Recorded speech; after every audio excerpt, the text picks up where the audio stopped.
in the military and diplomatic ties. But as we've seen over the several months, with the headlines of trade renegotiation and investment, and even the working permit visa related with exchanging highly skilled engineers, the U.S. and Korea now have very deep ties in business and economics areas as well. Now, I would say that relationship is as vital as in military and diplomatic realms. And that's why we at the Korea Society, we try to provide a broader and deeper perspectives that the stakeholders in this community could learn and share their view about these the better cooperation in the business and economics. And tonight's program, Revisiting the Jones Act from Protectionism to Partnership, is part of our U.S. ROC New Economic Paradigm series. And it is going to examine one of the most enduring pillars of the U.S. maritime protectionism, the Jones Act. And believe it or not, it's more than a century years old. I was very shocked to actually see that number.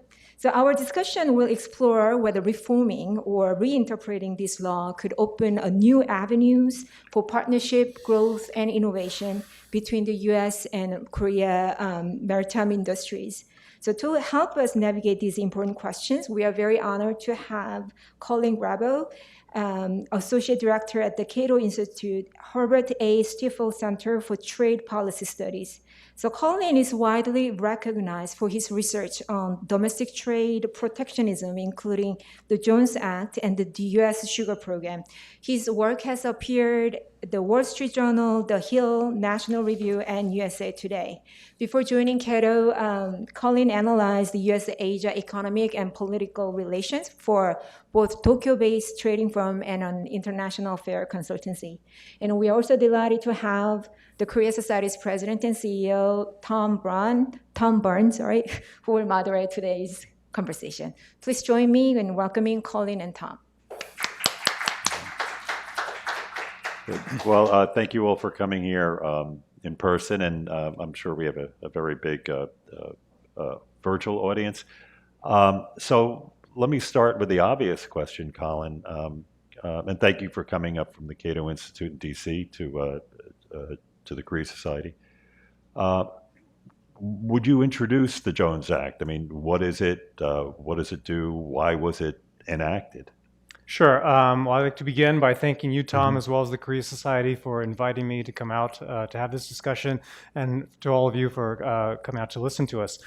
So the Jones Act, it was mentioned in the introductory remarks that it is more than a century-year-old law. It dates to 1920. It is Section 27 of the Merchant Marine Act of 1920, which essentially states that if you want to move goods between two U.S. ports, so shipped by water, you have to use a vessel that meets 4 conditions. The vessel has to be registered and flagged in the United States. It has to be at least 75% owned by Americans, it has to be crewed by Americans, and it has to be built here in the United States. Now, as already mentioned, again, over 100 years old, 105 years old, but U.S. maritime protectionism did not begin with the Jones Act. In fact, the Jones Act is just the latest iteration of protectionist U.S. laws that date back to the country's founding. In fact, one of the first laws passed by Congress in 1789 was a law that did allow the use of foreign shipping, but put very heavy tariffs and fees on the use of those foreign ships on a de facto basis, made it uneconomic to use foreign vessels. But the context is entirely different between now and back then. Back then, the United States was a new country. These are the days we didn't have a big navy. So the theory was by having this protectionism, it would ensure that there was a large merchant fleet that in time of war could be repurposed to hunt enemy shipping and serve as a naval auxiliary. Also, we need to keep in mind, these are the days of wooden ships that were sail-powered. And Americans are some of the best at making ships back then. Something like 1/3 of the ships in the British merchant fleet were built here in the United States.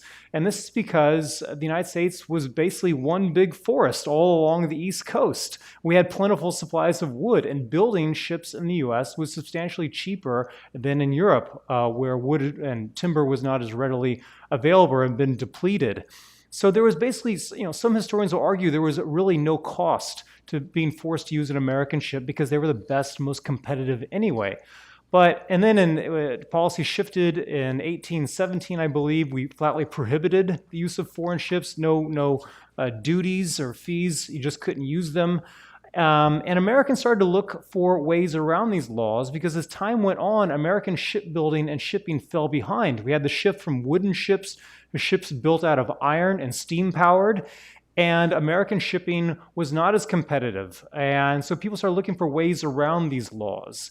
And one way they found a loophole was, the law said you couldn't use foreign ships between U.S. ports, but what if I go to a foreign port, change cargo, switch to another ship, and then come back to the United States? And yeah, you could do this. And there was a court case in the late 1800s where someone tried to ship 250 kegs of nails from New York to California, and they did it through Belgium. Foreign ship to Belgium, transferred to another foreign ship to California. And it's interesting because obviously they did the math. That made more sense than using an American ship. This speaks to the lack of competitiveness on the part of U.S. shipping and shipbuilding. So Congress changed the law and said, no, you can't do that. The starts and finishes in a U.S. port and goes by water has to be an American ship. But there was still another workaround, and this was in Alaska. So people were sending goods to and from Alaska. They said, I can't use water to a foreign port, but what if I go over land to a foreign port? So goods were going up to British Columbia, to the ports of Vancouver and Prince Rupert, to and from Alaska. And this drew the anger, the opposition of shipping companies in Seattle, Washington. They thought, no, this is unfair foreign competition. It should go through our port on our ships.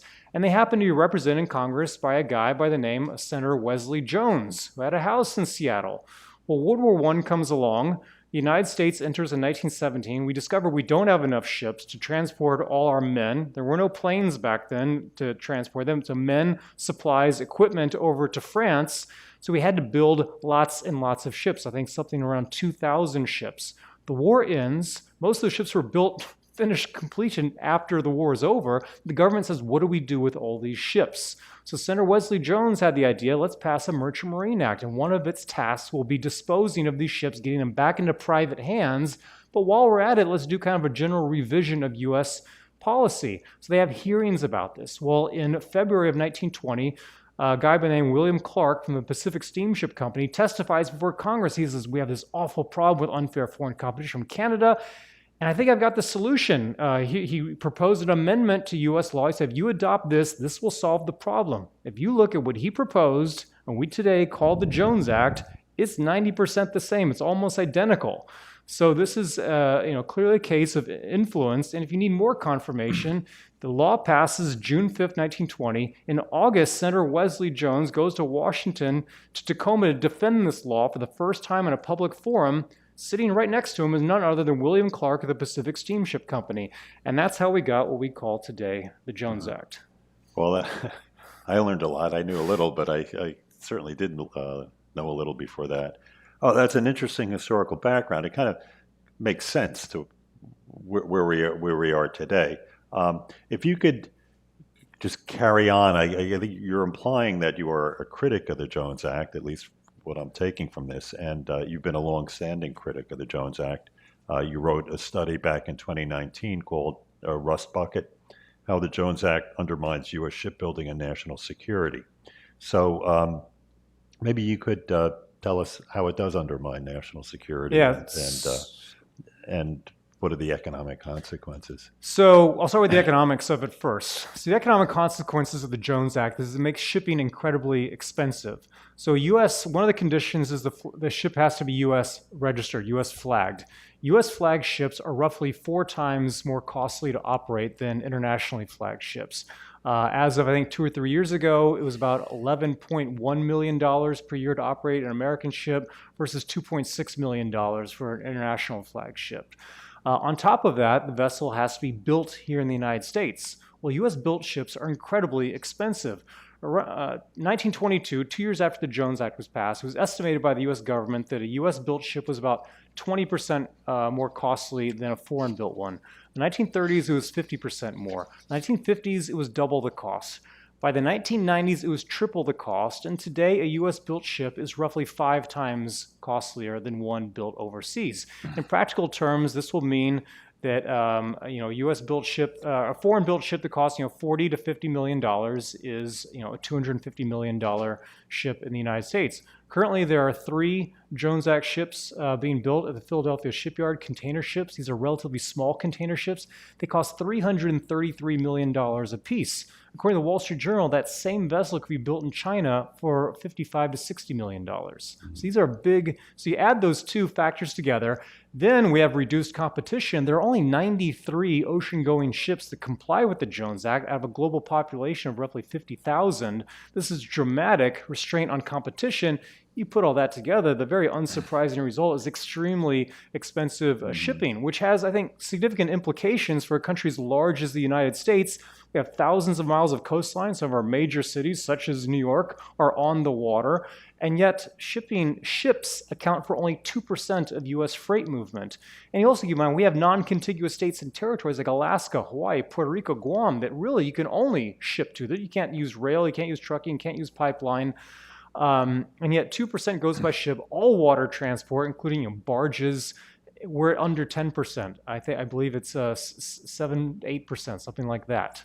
So I think that has really profound implications, again, for a country as large as the United States, where transportation costs are non-trivial. We've essentially crippled what I think is normally a very efficient means of moving goods over long distances.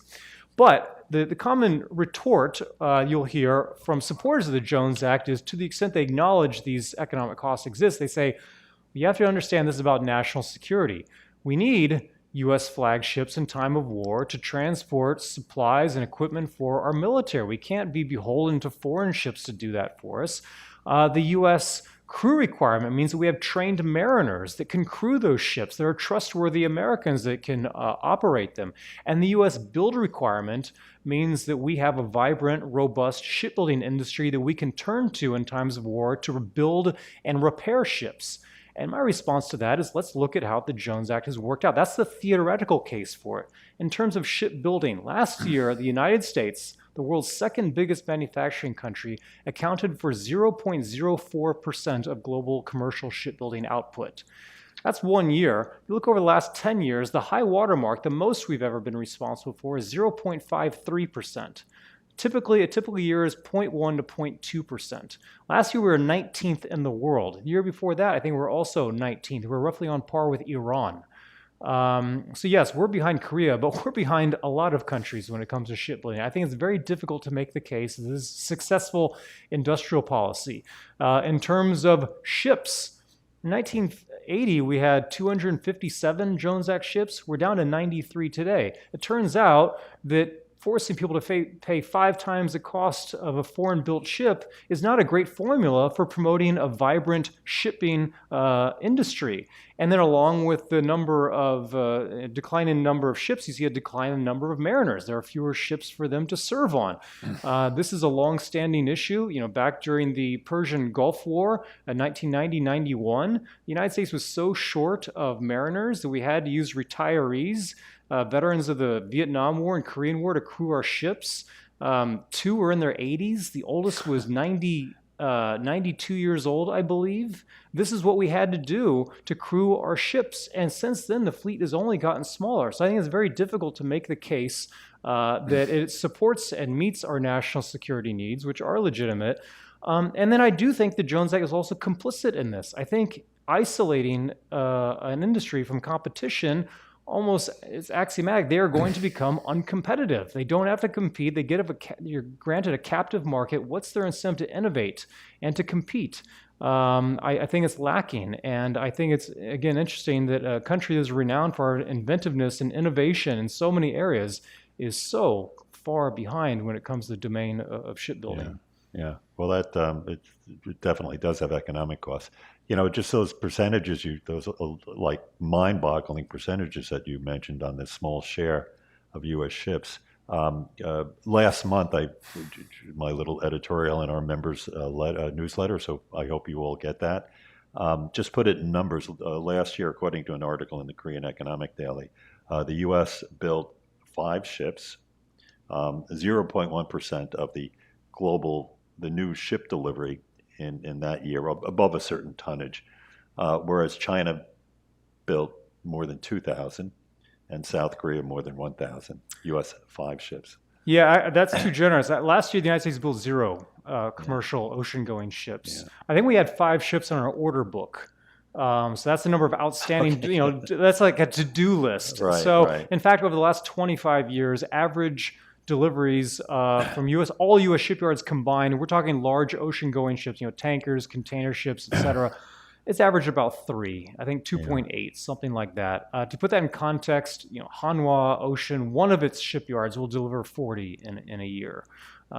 So yes, we are. I had actually visited the Hanwha R&D Center in Korea with members of Congress. We were a congressional study group back in April, and one of the senior executives at Hanwha told me that during World War II, he mentioned that the U.S. doesn't build many ships these days.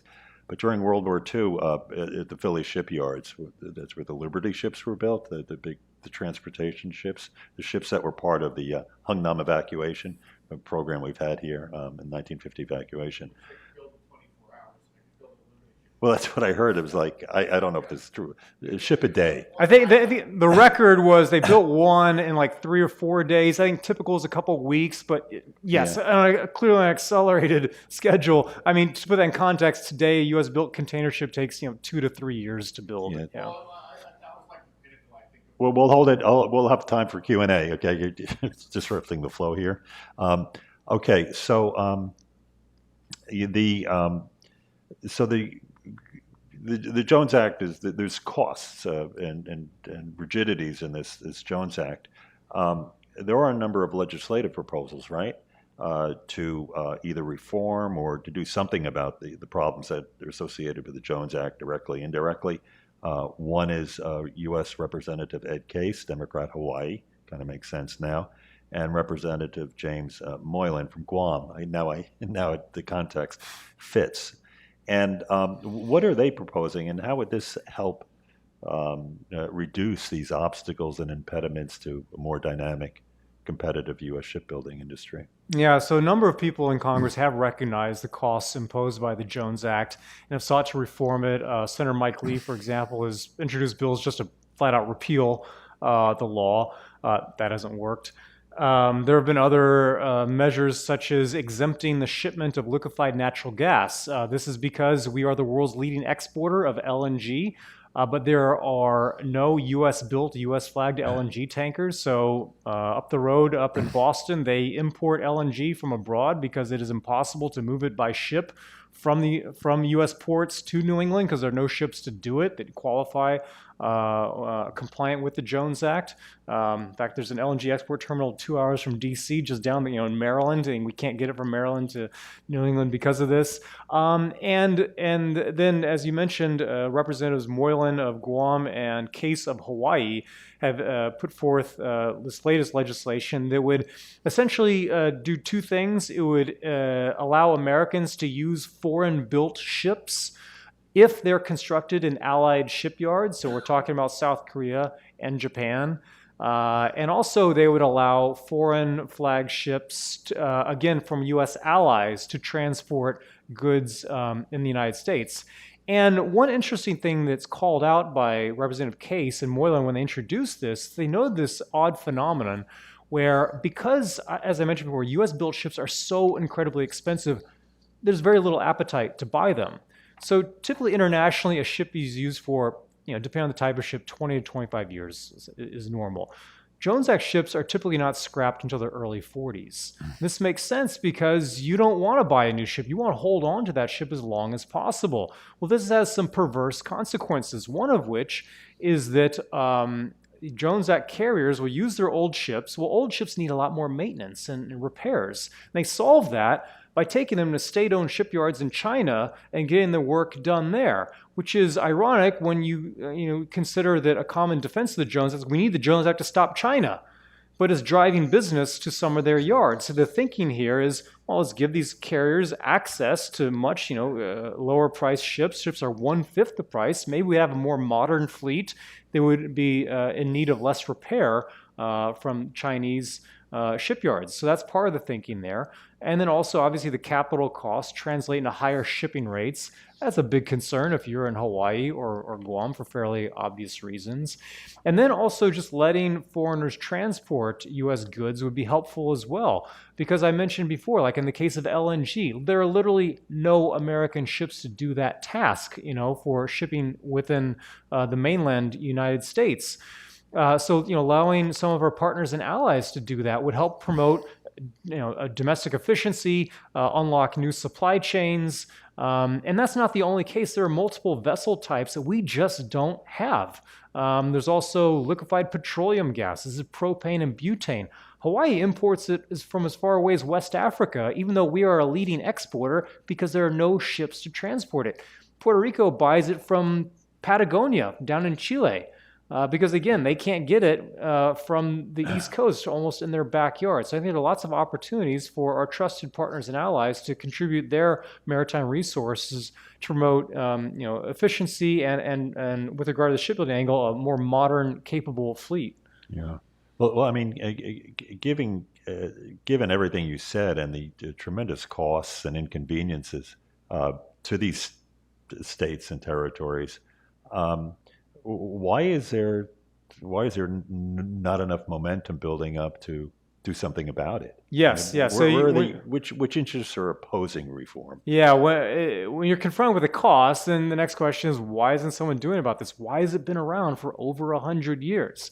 So I think you can find some explanatory power in Representative Ed Case of Hawaii.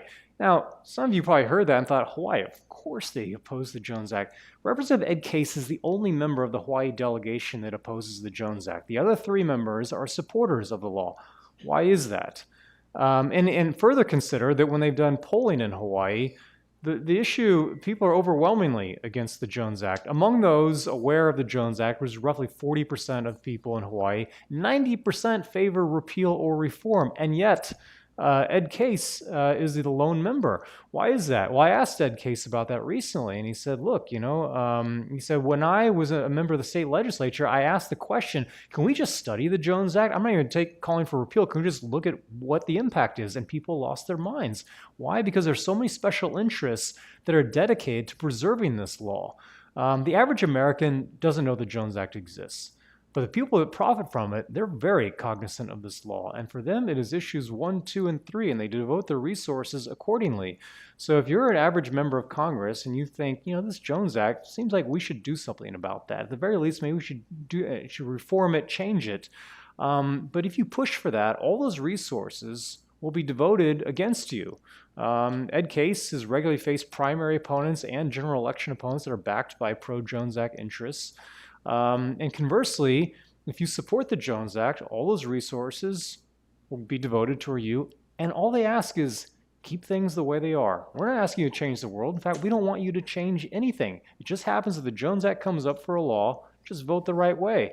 And most members, I'm not here, for the record, I'm not casting aspersions on members of Congress or accusing anyone of corruption here, but just think about the incentives. What's your incentive when someone shows up in your office and says, there's this great law called the Jones Act, it just says you have to use an American flag ship with an American crew built here in the United States? Great law. What's your incentive to really dig deep into this? There's a million issues going along. There's so many things that demand your attention. What's the incentive to do the deep dive and really understand what's going on? But more to your question, so who supports it? So it is the unions that crew the vessels. It is the shipbuilders, the Shipbuilders Council of America, for example, support it for very obvious reasons. You have numerous shipping associations. There's the Lake Carriers Association that works in the Great Lakes. You have the American Waterway Operators that operate towboats and tugboats on our inland waterways and coastal waters. You have the Offshore Services and Marine Association. You have the American Maritime Partnership, which is a group that literally the only reason it exists is to support the Jones Act and ensure that it stays in place. It has no secondary, tertiary mission. That is the only thing they do. And conversely, there is no explicit anti-Jones Act lobby that rewards people for their support or opposition to the law. So it's very asymmetric in terms of resources. I think that gets reflected in our politics. Yeah. Oh, that's a fascinating dynamic. Unfortunately, it doesn't serve the U.S. national interest, in my opinion. But that helps explain it. the strange thing is we won't import ships or allow foreign ships to move our commerce, but yet we import a lot of semiconductor chips. That's okay, and that's a critical strategic industry as well. So there's some disconnect. I guess we need or airplanes, or any other mode of transportation. Yeah, you can use Airbus airplanes, yeah, right? Yeah. Maybe one of these days the new Chinese airplane too. Right. Right. Okay. So let me bring this closer to the Korea-U.S. Relationship. When President Lee Jae-myung was in the Oval Office with President Trump on August 25th, and part of the conversation between the two, this was the press conference after the summit meeting, President Trump said to President Lee Jae-myung, he said, we're thinking about ships. They build them very well in South Korea. So this is something that has been recognized by President Trump for a long time. In fact, when the congratulatory phone call between when the previous Korean president, when Trump was elected, Trump brought up, it was Trump who brought it up, not the former Korean president, the MRO, the new acronym, Maintenance, Repair, Overhaul. He was really interested in Korean participation in maintenance, repair, and overhaul, and therefore several contracts I think were signed, right? But there's this new initiative being spearheaded by Korea, and it fits into the tariff and investment negotiations that are going on between the South Korean and the U.S. government, and that's the Korea Offshore Shipbuilding Association has proposed this comprehensive partnership with American, I think, shipbuilders, ship manufacturers, and they call it, this is the South Koreans who coined this, Make America Shipbuilding Great Again. So, of course, the acronym is MASCA. So in part of these negotiations, sorry for this long preamble, they have pledged as part of the investment pledges to the U.S., we won't get into those details, but $150 billion that Korea would commit to help rebuild shipbuilding and the shipping industry in the U.S. Can you put this into context? For one, is there any, given the Jones Act and maybe other restrictions, you mentioned another act to me on military ships, is this something that you could see working out? And second, 150 billion, how does that fit into what's needed to revitalize the shipbuilding industry? Yeah, so let me first look at, I think there's an implied premise here that is twofold. One is that commercial shipbuilding revitalization is desirable. Well, number one, from a purely economic perspective, it's not. I mean, it doesn't matter. We should just go to the low-cost country, be that South Korea, and just buy them directly. Purely based on economics, that's the most sensible approach. But you may think, okay, well, but there's also a national security dynamic here we need to consider. And that's that it's good to be able to build ships, including commercial ships for sea lift purposes. I think that this is a little bit questionable when you start to examine it from a few perspectives. Number one, in times of war, again, U.S.-built ships take a long time to build. We're looking at, depending on the type of ship, 18 months to 2.5 years, sometimes even longer. So it better be a long war for commercial shipbuilding to come into practice. I suspect that if a war broke out and the United States needed ships ASAP, they would go and buy them on the commercial market. I think the bigger question would be, could we have the mariners to crew them? I think that would be a bigger issue. But the other kind of implicit notion here is that there's a latent shipbuilding capacity in the United States that can be unlocked if only we devote the right resources to it, give it the right financial commitment, and then we can elevate ourselves and be up in the ranks with Korea, Japan, China perhaps. And I'm skeptical of that notion because I think there are a lot of obstacles to making commercial shipbuilding competitive in the United States that go beyond a lack of financial resources. So, for example, ships use a lot of steel. That is a major input for ships. The United States has some of the most expensive steel in the world, thanks to our tariffs on steel. How does that work? You want to be a competitive international shipbuilder while paying inflated prices for a primary input. You need to have a domestic supply chain. South Korea, you go to build a ship. I mean, ships use 1 million parts and components. You can probably, within a 50-mile radius of a lot of Korean shipyards, you have your suppliers. You know them. They're not that far away. The guy that makes a steel probably isn't even that far away. In the United States, the few ships that we make here, at least half of the parts and components are imported, including the major components. So, for example, these U.S.-built ships being built in Philadelphia that I mentioned earlier. I mean, the engines come out of Korea. The propellers will come out of Korea, sometimes China. All the major components are typically imported. These U.S.-built ships are highly reliant on imported components. So how do you, again, manufacture competitively when you're importing from so far away? You don't have that close, that industrial cluster, that supply chain. We have workforce issues. We are struggling to find enough workers for the shipbuilding we already have. There's been media reports about Hanwha's shipyard in Philadelphia saying that finding reliable workers, employee turnover rates approaching 100%, issues with substance abuse. Just finding reliable workers is an issue. And I don't mean to pick on Philly. There was a GAO, Government Accountability Office report earlier this year that mentioned U.S. naval shipyards that build aircraft carriers. They're having trouble finding enough people.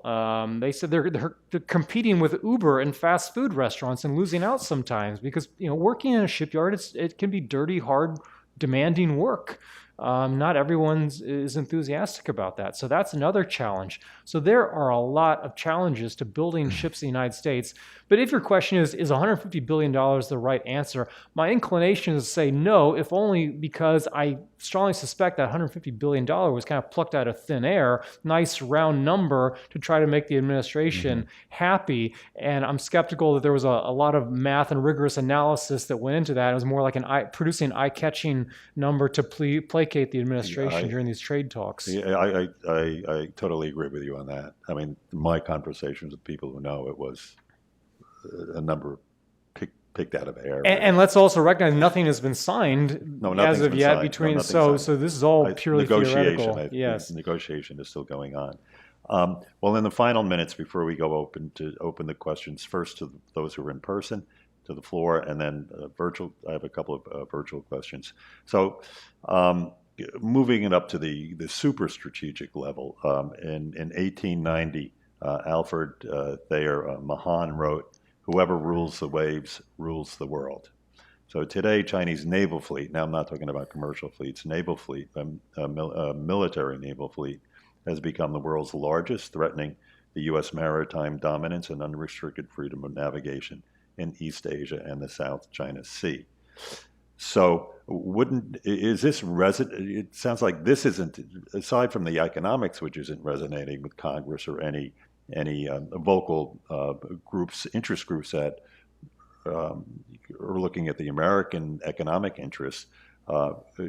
Is this resonating with the national security community that there's an urgency in doing something about American shipbuilding? Yes, I think a lot of the talk we hear over the past couple of years about shipbuilding is driven by a recognition that the U.S. is far behind in China in this geopolitical rivalry that we have, if not a more aggressive term.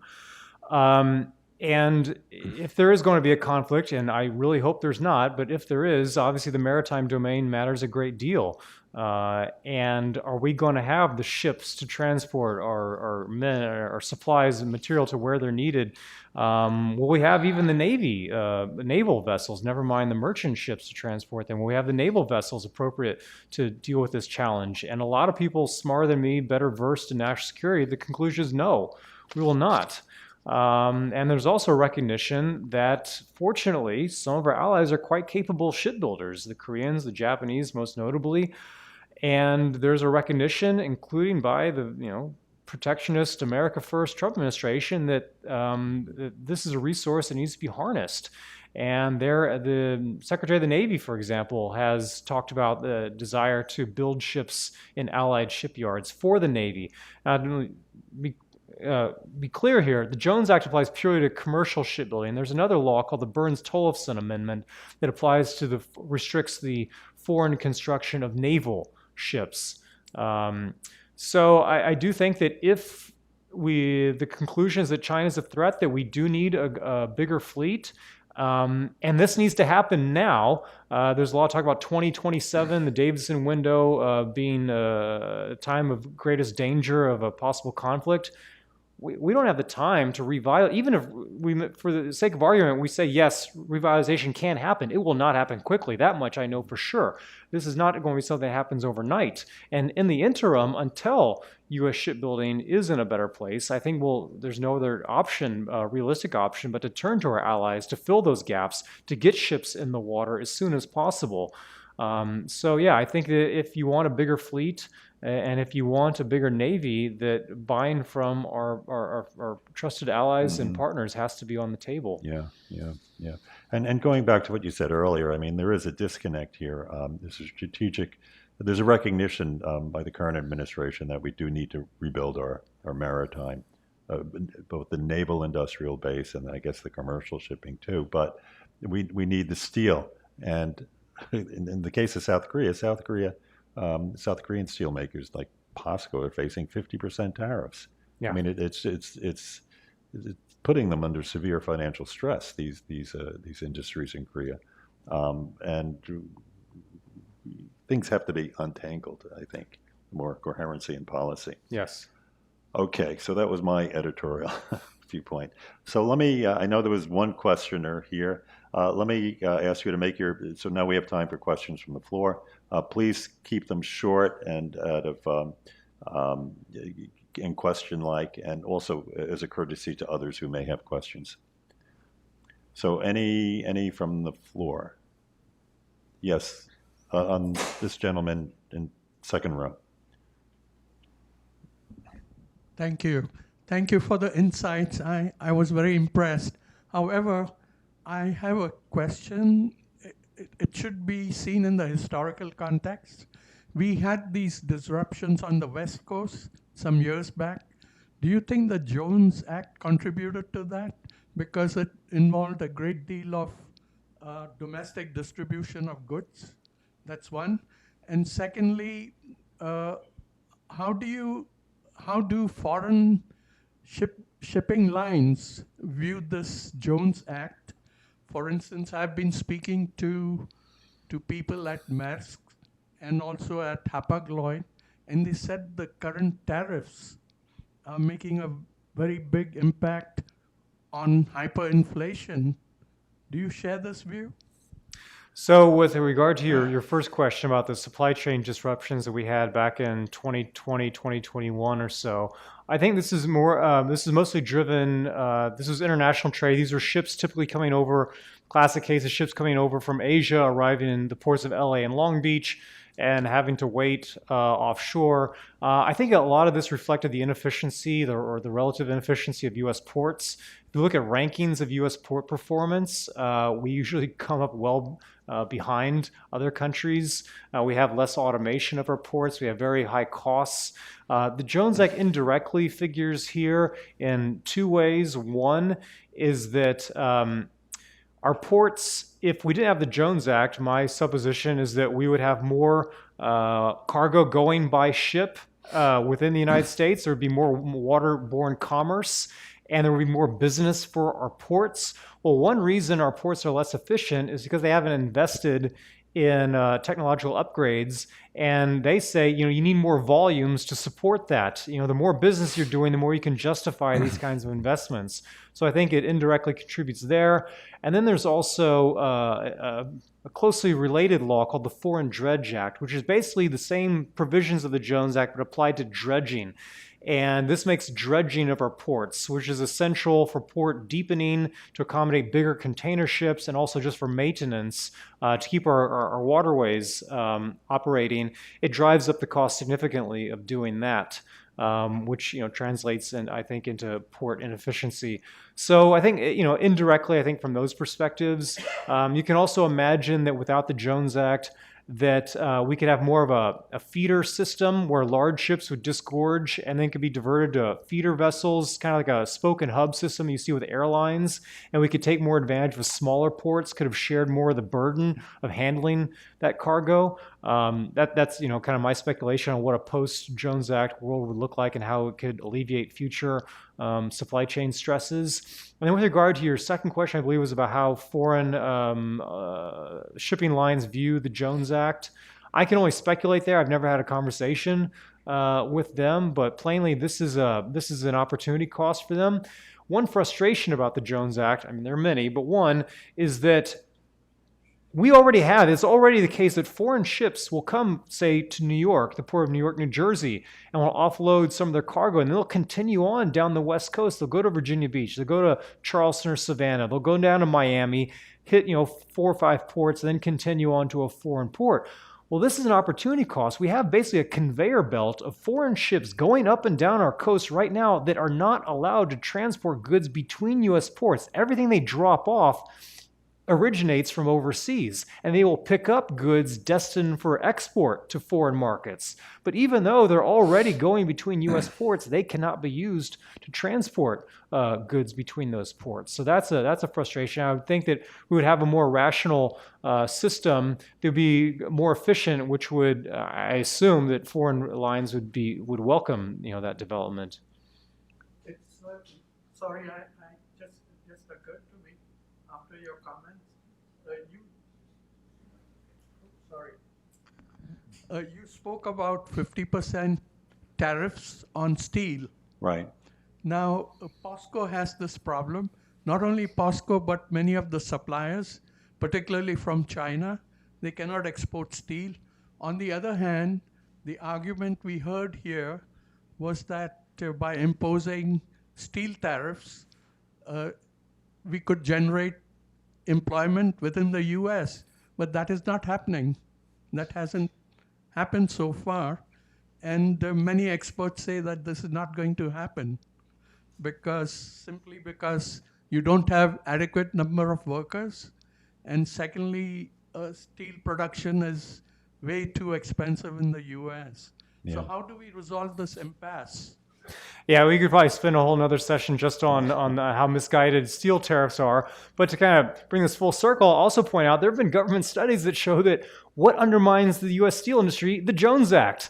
Why is this? Well, 2 ways. Number one, a lot of our integrated mills that rely on iron ore to produce steel. Well, the iron ore comes out of Minnesota, and it has to be placed on ships. A lot of it goes on ships on the Great Lakes. Without the Jones Act, we could have a modernized fleet. Those Great Lakes ships are average like 50 to 60 years old. Now, they operate in fresh water. It's not exactly the same as ocean, but you look at the Canadian ships that operate in the same lakes, they are much newer because they can buy foreign. And also there's a government study back in the 80s that looked at the fact that so many Western states were buying imported steel instead of domestic. Well, why is this? And they list out, there were many reasons, one of which was the Jones Act. After you factored in the cost of transportation, and there was no efficient Jones Act shipping, you could say load it on the East Coast, send it to the West Coast, doesn't exist. So they lose sales. And then the last thing I'll point out, another input is scrap metals, another input for the steel industry. You could imagine without the Jones Act, shipping scrap metal from U.S. ports to those mills would also be cheaper. So if we want to support our steel industry, that's a smarter way of doing it than this misguided protectionism that has not worked. Steel tariffs are not new, been around since Trump's first term, and I see no indication of a steel revitalization on the horizon. Yeah, it's going to take a long time. Okay, we have another question from the floor. Sorry, can you please identify yourself and then ask the question? Sure. I'm Patrick Holdert. Can you hear me? My first question is, have you made any attempt to estimate the economic impact in dollar terms of the Jones Act? And my second question was, as I recall, I believe foreign manufacturers are already active in building naval vessels for the U.S. I believe there are Italian shipbuilders that are constructing naval vessels. So maybe you can make a quick comment on both. Yeah, so I'll deal with the second question first. So there are foreign ship builders building naval ships here in the U.S. So Fincantieri is the company you're thinking of. They own a shipyard in Wisconsin. There's also Austal, an Australian company. They have a shipyard in Mobile, Alabama. Of course, Hanwha has commercial, but they want to get into the military space in Philadelphia. So there are several foreign-owned shipyards in the United States, but you can't build them at, say, the Fincantieri yard in Italy. That's the issue. But with regard to quantifying, so we've kind of hinted at this is bad, but logical questions: what is this costing us? What does this add up to? And there's been no comprehensive study of the Jones Act's cost in over 20 years. The U.S. government, the International Trade Commission used to issue periodic reports, and they would look at the cost of various protectionist policies, among them the Jones Act. And interesting dynamic there. Back in the early 90s, they calculated, this is $1992, something like that. I think $9.8 billion. And then what happened is the shipping lobby would complain, go, no, your methodology is wrong, and we take issue with this. And so the next report then went down to like 2 point something billion, and then they said, no, that's still not right. And then the last report they issued in 2002, the number was $656 million, which I find wildly implausible, if for no other reason than there was an economic study done just last year on the impact just by some academic economists. These are not, presumably unbiased observers. They weren't from a think tank such as myself with a certain perspective. And they calculated the Jones Act's impact, harm to Puerto Rico alone, using 2016 dollars, because they used 2016 data, I think, to make their calculations, was $1.4 billion. This is Puerto Rico alone. There was another study done by a couple of academic economists 2 years ago, I believe, that looked just at energy products, and not even all energy products. They didn't include LNG, for example, and only on the East Coast of the United States, not including Puerto Rico. And their calculation was like $760 million per year harm to consumers, was I think their calculation. So we've gotten, and I know there was a study done in 2020 that found like a $1.2 billion cost to Hawaii. So we've looked at different aspects, but a really holistic look at it, in my opinion, has never truly been done, not been done 20 years. And then a truly holistic one has never been done, because if we want to really look at the costs, it's not just shipping costs more. It's also, for example, when we negotiated a free trade agreement with Korea, but remember we used to have free trade with Korea once upon a time. In 2005, the United States said to Korea, we'd like to you to open your rice market, we'll export some rice to you. And they said, we'd like to sell you some ships. And the United States said, we're not touching the Jones Act. And Koreans said, okay, well, you're not getting what you want on rice. So think about that dynamic. That's an opportunity cost. Think about the pollution, from more trucks on the road, that we could shift over to water. So there are, highway maintenance costs. I mean, you could really add up, I think. Last thing I'll say is back in the late 70s, early 80s, we did have transportation deregulation of trucking and rail. And I recall that the Brookings Institution in like 1990 or so calculated the benefit of deregulating those two modes was around $20 billion a year. So that's, I think maybe that can help inform what we're talking about. I just think that unleashing the power of a very efficient transport mode in a country as big as the United States is pretty significant. I don't think that a proper accounting of it has been done. Yeah.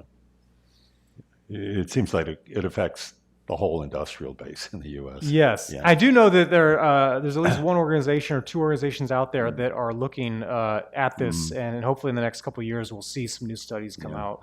Well, the U.S. isn't too good on doing cost-benefit analysis, at least the U.S. Congress. Which, another point, how can you have good public policy when you have no idea what the costs of the policy are? I mean, presumably you have costs and benefits, and you weigh them, and then you can evaluate whether this is worth doing or not. We haven't quantified the benefits. We don't even have the costs. So we're kind of fumbling in the dark here with regard to it. How can that be conducive to good policy? I totally agree. A lot of major questions before Congress. There's no cost-benefit study, a lot of these issues. However, if there's any fiscal impact, then the Congressional Budget Office will score what the fiscal impact is of legislation passed. So maybe we can get some legislation passed, at least know what the fiscal impact is on the U.S. federal government. Do we have any other questions on the floor? If not, I have several that were phoned in. I think a couple that you've already covered very well. But one of the hot button questions is, Yeah. So we touched on tariffs, but I'll just read you the whole question. This is by Michael Ralston. So I don't know if you remember the Korea Society, Michael, but I hope you are. And if not, our membership is booming, so please look into it. So what effects will shifts in tariff rates and the recent arrests of Korean workers, detention by Korean workers in Georgia by ICE have on the shipbuilding, on this, I guess, the shipbuilding ventures that are proposed between Korea and the U.S.? Well, we've Have already, you yeah. heard anything about, people who are involved in this? What's their reaction? I have no inside knowledge here, but we've already covered steel. We know that that is not conducive to a vibrant shipbuilding industry by tariffing one of the major inputs. But, it seems to me that even in our best case scenario, we're looking at 15% tariffs on inputs coming in from China, from South Korea.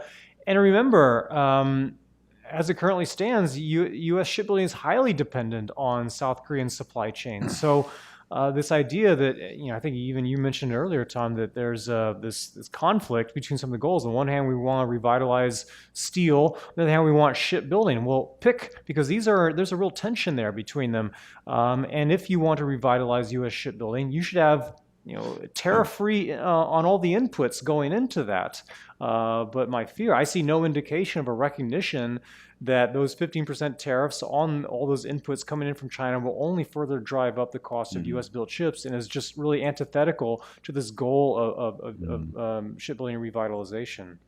Well, we talked a lot about the shipbuilding industry, the steel industry. This question is, this will really test your knowledge. Can you discuss the impact of the Jones Act on the agricultural industry in the U.S.?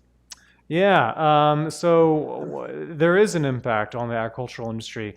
So our agricultural, our farmers, they transport big, heavy bulk items that are relatively cheap and expensive. Water transport is perfect for that. And again, we've taken what should be an ideal means of transporting bulk goods, including agricultural goods, and made it highly uncompetitive. I think it's notable that back in 2015, Senator John McCain, at the time, the late Senator John McCain of Arizona, proposed repealing the Jones Act, and the U.S. Farm Bureau, which association that represents the agricultural industry, they sent an open letter to the Senate endorsing it, saying, yes, please do something about the Jones Act. This hurts us. So I find that instructive. So something the Jones Act does, you see this in multiple industries, is after we already talked about steel, you factor in the cost of transportation, it will make more sense to import than to use domestic good, even things that we have plentiful supplies of. So I think we've seen this dynamic in agriculture where, for example, chicken farmers in North Carolina will import feed from Brazil instead of domestically because of the cost of transportation. And I know we've also seen this specifically in the case of Puerto Rico. In 2013, the government did a study about the Jones Act's impact on Puerto Rico, and they talked to members of the Puerto Rican Farm Bureau.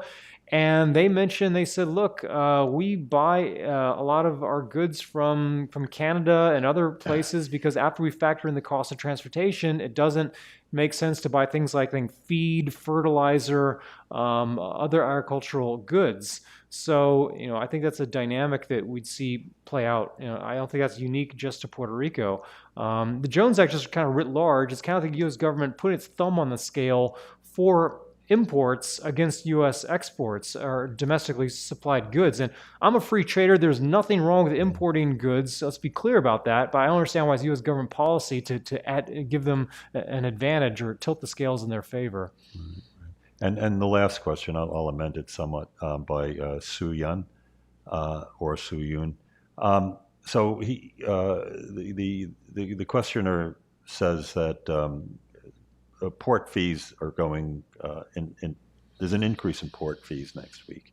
Is this like a consequence of the Jones Act? Like port fees are not? There's no other consumer interest to keep port fees, where they are without. So yeah, we are implementing port fees supposed to take effect October 14th, I believe, targeting Chinese-built ships. I think the Jones Act figures here kind of indirectly, and that where these port fees come from is last year there was a petition filed with a bunch of unions with the U.S. Trade Representative's office saying China's the reason that U.S. shipbuilding is in such a poor state.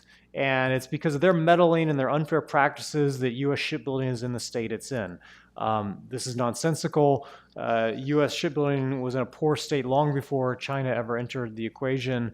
But it's the whole USTR, the whole reason we're putting these fees is a task. It's a recognition of the poor state of U.S. shipbuilding. And it's my contention that if we never had this protectionism, that U.S. shipbuilding would be in a better state. I'm not going to say it would be on the same level as, say, South Korea, but I do think it would be in a better state, and there would be fewer grounds to complain about the poor state of U.S. shipbuilding. Okay. Well, we've run out of time, and I really have to thank you for a rich and comprehensive tutorial on the Jones Act, to say the least. So I hope we can learn more in the future, and I hope we can get you to come up to New York City again from Washington, D.C., the Cato Institute. Well, thanks for inviting me. I really enjoyed it. Good. And thank you all for showing up in person.